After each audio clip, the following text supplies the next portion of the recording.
আসসালামু আলাইকুম ওয়া রাহমাতুল্লাহ।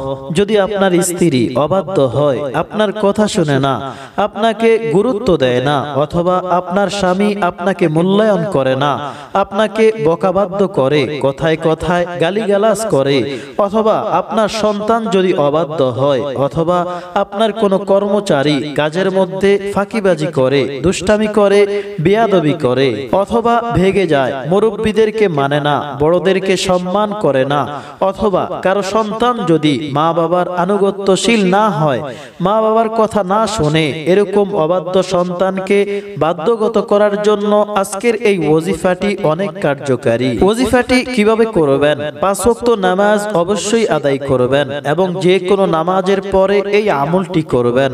সর্বপ্রথম 11 বার দুরূদ শরীফ পড়ুন, অতঃপর 313 বার সূরা আহজাবের 7 এবং 8 নং আয়াত পড়ুন।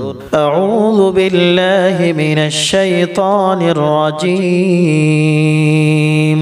وَإِذْ أَخَذْنَا مِنَ النَّبِيِّينَ مِيثَاقَهُمْ وَمِنكَ وَمِن نُّوحٍ وَإِبْرَاهِيمَ وَمُوسَى وَعِيسَى ابْنِ مَرْيَمَ وَأَخَذْنَا مِنْهُم مِّيثَاقًا غَلِيظًا لَيَسْأَلَ الصَّادِقِينَ عَن صِدْقِهِمْ وَأَعَدَّ لِلْكَافِرِينَ عَذَابًا أَلِيمًا।